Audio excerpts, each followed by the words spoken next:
Aurélie a l'impression de vivre avec une personne froide. Son ado semble avoir un cœur de pierre face aux sentiments des autres. Son ado semble avoir un cœur de pierre face aux émotions des autres. Donc la première chose que je vais te demander, c'est d'encourager le contact visuel avec ton enfant. Pourquoi? Parce que quand il est ado, eh bien souvent, il te parle, mais il te parle sans te regarder dans les yeux. Et ça peut être gênant pour plus tard, quand il deviendra adulte, parce que eh bien, quand on se parle, on aime bien se regarder. Et pourquoi on se regarde? Eh bien, ça permet de découvrir chez l'autre eh bien, des réactions, des émotions. Et c'est surtout ça qui est très très important chez nous, humains, c'est que en se regardant, eh bien, on peut détecter des émotions. Donc, il faut vraiment que tu lui apprennes ça, que tu lui donnes cette valeur-là. C'est que quand on se dit bonjour, on se regarde. Quand on se parle, on se regarde. Parce que c'est très important.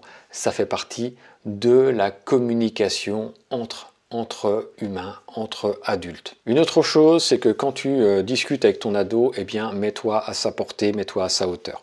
C'est comme les enfants.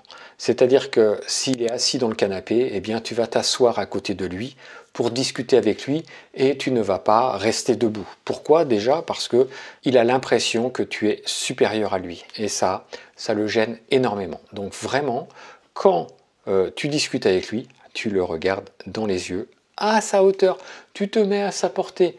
Voilà, c'est pas compliqué, c'est très très facile à faire et lui, eh bien, il va beaucoup mieux se sentir et tu vas pouvoir ressentir ses émotions et lui va pouvoir ressentir les tiennes. Le deuxième conseil que je peux te donner, c'est vraiment de passer des moments en famille.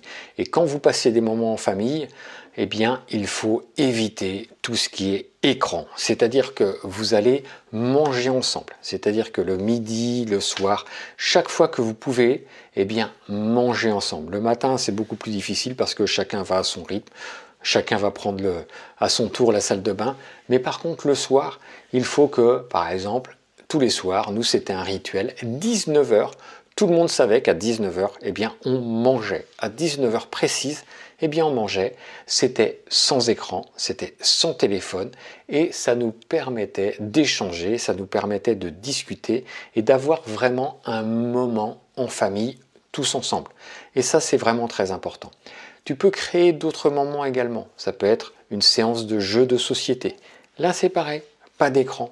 On est ensemble, on rigole, on échange, on développe des stratégies. Voilà, on peut discuter. Quand il y aura un écran, eh bien, quand on a des moments en famille, hein, bien évidemment, eh bien, c'est pour regarder quelque chose ensemble. Ça peut être un film, ça peut être une série, ça peut être un documentaire. Et là, c'est pareil, ça peut être vraiment très très bien parce que il faut vraiment regarder ça ensemble et puis profiter de la fin du film, une fois que le film est terminé, pour dire hey, hop, ne monte pas dans ta chambre, j'ai envie qu'on discute un petit peu du film, qu'est-ce que tu en as pensé? Moi, ça me ferait plaisir que tu me dises un petit peu qu'est-ce que tu as ressenti. Donne-moi un petit peu ton ressenti par rapport au film. Qu'est-ce que tu aurais fait, toi, par rapport à la fille ou au garçon? Voilà, c'est vraiment très important. Il y a des films également que j'adore pour les ados. Il y avait un film notamment où ce sont deux ados qui sont vraiment amoureux. Et il faudrait que tu me mettes ça en commentaire, le titre du film, parce que je ne me rappelle plus. Et la jeune fille est malade, a un cancer, et décède à la fin. Et c'est vraiment très très poignant parce que on peut lâcher quelques larmes hein, à la fin pour les personnes sensibles. Et vraiment, ça fait du bien, enfin ça fait du bien. Ça fait ressortir des émotions, des sentiments qu'on n'aurait pas autrement. Donc franchement, ce sont des films vraiment que je t'encourage à regarder. Vraiment, moi, ça m'a permis avec mes ados eh bien, de pouvoir discuter et de pouvoir aller plus loin dans ce qu'on recherchait, grâce à des films, grâce à un article de journal. Franchement, il faut vraiment développer ça avec ton ado. Ça va permettre également à ton ado eh bien, de sortir de sa zone de confort ou de sortir de sa tanière. Donc voilà. Donc franchement, vraiment, c'est un deuxième conseil qui est vraiment très très important. Le troisième conseil, eh bien, on revient un petit peu aux écrans, c'est de fixer des règles, des limites concernant les écrans. J'ai créé un accompagnement par rapport à ça. Tu as tout mon catalogue d'accompagnement qui se trouve dans la description, mais franchement, oui, c'est très très important parce qu'il faut vraiment mettre des limites, des règles et des conséquences. C'est-à-dire que à la maison, eh bien, quand on est à table, il n'y a pas d'écran. Ça, c'est la première des choses. Tu peux dire aussi que à partir de 22 heures, pas d'écran. Par contre, bien évidemment, il faut que ces règles et ces limites, eh bien, ne s'appliquent pas qu'à l'ado.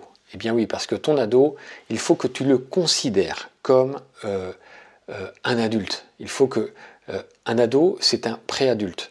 Donc, pour qu'il devienne adulte, eh bien, considère-le déjà comme un adulte. Et si tu le considères comme un adulte, ça veut dire que tu le mets un petit peu à la même hauteur que toi. Et pour que, eh bien, il fasse les choses de façon correcte, il faut que tu t'appliques également les mêmes règles. Donc, je vais te demander de t'appliquer les mêmes règles. C'est-à-dire que, eh bien, quand tu es à table, pareil, toi, en tant qu'adulte, tu n'as pas de téléphone. Si par exemple tu dis à 22 heures pas de téléphone, eh bien quand tu vas te coucher, pareil, à 22 heures tu laisses ton téléphone. Qu'est-ce que tu vas faire avec ton téléphone après 22 heures? Voilà. Prends un bouquin, prends quelque chose de beaucoup plus constructif que ton téléphone. Ton téléphone, c'est un outil, eh bien on le laisse, on le met de côté et puis voilà. Donc surtout, fais en sorte que ton téléphone eh bien, ne servent que lorsque tu es éveillé. C'est un ordinateur, parce qu'aujourd'hui, hein, nos téléphones sont vraiment de vrais ordinateurs. Eh bien, fais en sorte que ton téléphone, eh bien, tu le mettes de côté. Voilà, c'est vraiment très important. Donc en conclusion, quand tu évites ces appareils numériques, eh bien, tu mets en avant tout ce qui est humain, tout ce qui est le fait d'avoir des relations avec l'autre et notamment des relations avec ton ado. Donc ça c'est vraiment très très important parce que eh bien, ça va lui faire apprendre ce que c'est que l'empathie et le fait d'être vers l'autre, le fait d'être vraiment en connexion avec l'autre. Le troisième conseil qui est très très important, c'est le fait de développer l'empathie chez eux, surtout en complimentant eh bien, leur comportement.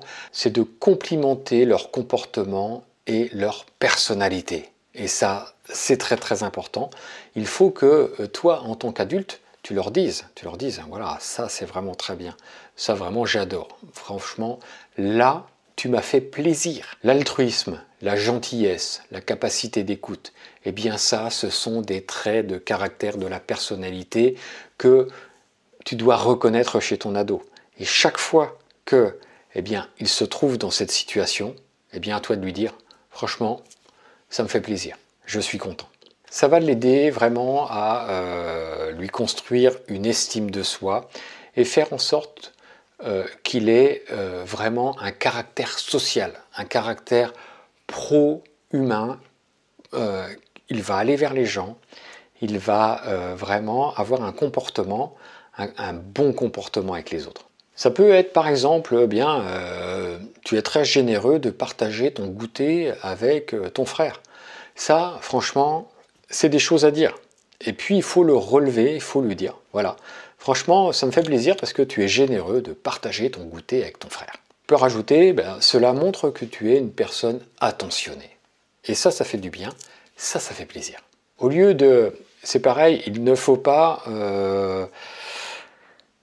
réduire les choses. Par exemple, tu lui dis un bon travail ou c'est bien ce que tu as fait. Il faut vraiment expliquer les choses. Tu peux lui dire, eh bien, j'ai remarqué que tu as consolé ton frère quand il était triste. Et tu peux rajouter, eh bien, cela montre que tu es une personne bienveillante, tu es une personne compréhensive. C'est pareil, on commet tous la même erreur en tant que parent, c'est-à-dire qu'on complimente souvent le résultat. Mais ce qu'il faut faire plutôt, c'est de complimenter l'effort. Il faut vraiment que vous mettiez l'accent sur l'effort et l'intention. Ça va enseigner à ton ado de la valeur d'une action qui réside dans quoi? Eh bien, dans la gentillesse, également dans la préoccupation des autres. C'est pas l'objectif qui est voilà, c'est pas l'objectif qui est primordial. C'est le fait déjà de faire, c'est le fait de se soucier des autres, c'est le fait d'aller à la rencontre, c'est le fait d'aider autrui. Alors comme je le dis toujours, on est les miroirs de nos enfants et si on ne fait pas, eh bien ils ne feront pas. Donc à toi également, en tant que parent d'ado, d'avoir un comportement qui fait que s'il a ce comportement-là, c'est parce que tu l'as eu toi. Essaye de te dire toujours qu'est-ce que je dois faire pour que mon ado soit comme ça. Et si toi tu as un comportement compréhensif, que tu as un comportement d'aide par rapport aux autres, eh bien essaye de t'imaginer pourquoi tu es comme ça aujourd'hui.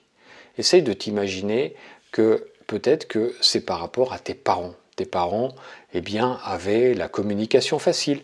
Tes parents étaient toujours là, prêts à aider les autres. Eh bien, essaye de te dire, voilà, si je suis comme ça, c'est parce que mes parents étaient comme ça. Et bien souvent, parce que moi je le regarde et je le vois par rapport à bon nombre de personnes, eh bien, si on regarde ses parents, eh bien, on récupère énormément de valeurs qu'ils nous ont transmises, aussi bien de bonnes valeurs que de mauvaises. Ça c'est dommage pour la deuxième, mais c'est comme ça, on n'y peut rien. C'est pareil, il faut utiliser, alors l'autre conseil que je peux te donner, c'est d'utiliser des scénarios hypothétiques.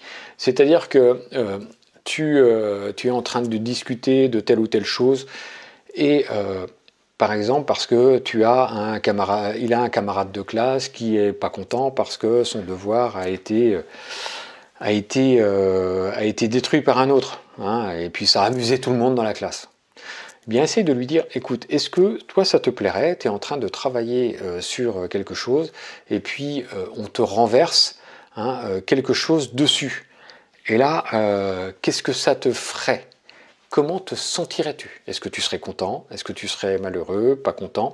Voilà, donc il faut vraiment te mettre à la place des autres et de te dire si on te faisait. Moi souvent, c'est ce que j'ai toujours, on va dire, ce que j'ai fait par rapport à moi-même et par rapport à mes enfants, c'est ce que je leur disais, c'est si on te faisait ça, comment réagirais-tu?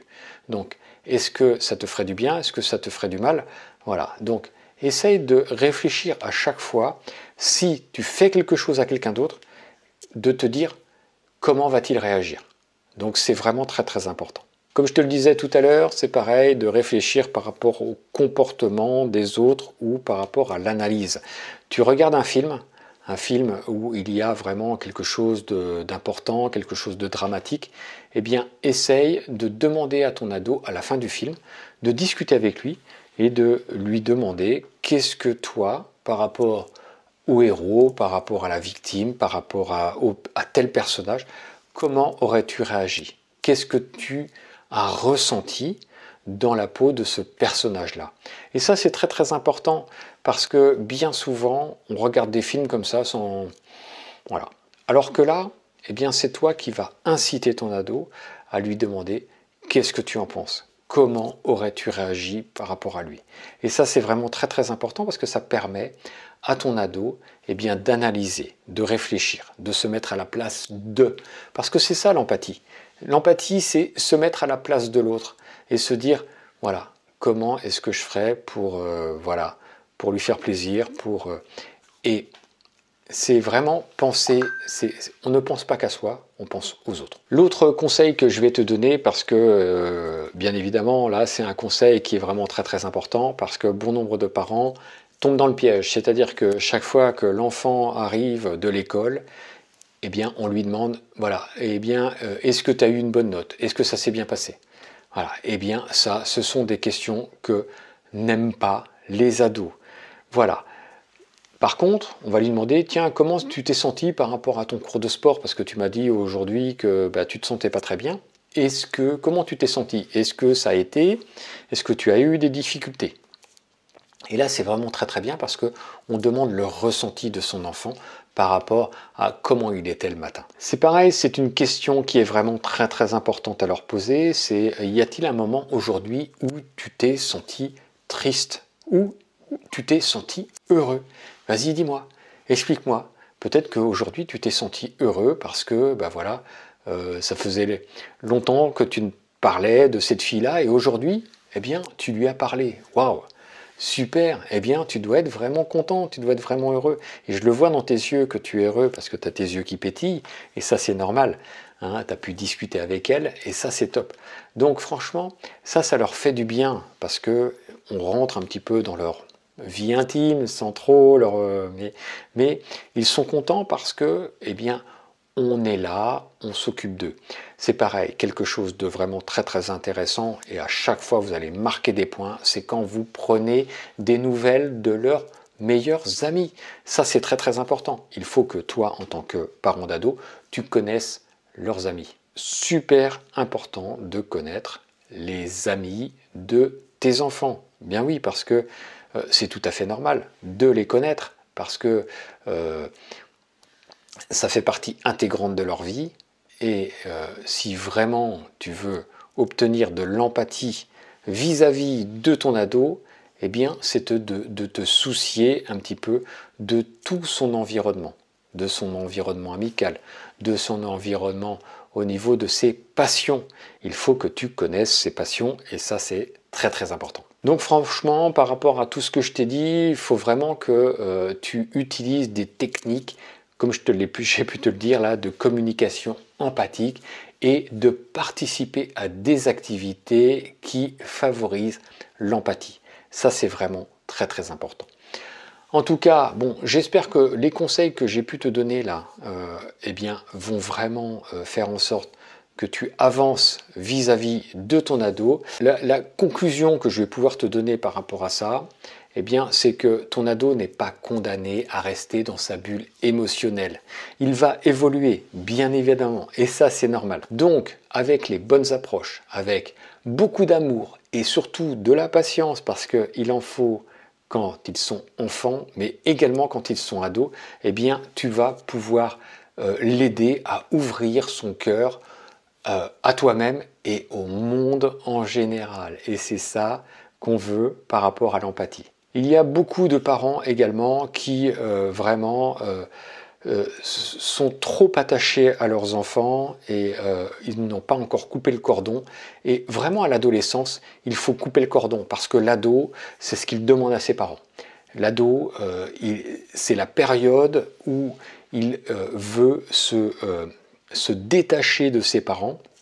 Donc à toi également de favoriser ce détachement en coupant le cordon. J'ai créé un accompagnement qui est vraiment très très bien et qui t'explique tout ça et qui te donne beaucoup d'exercices concrets eh bien, pour avancer. C'est la technique du lâcher prise. Lâcher prise, c'est vraiment prendre du recul par rapport à son ado. Ton ado va devenir plus zen, toi également.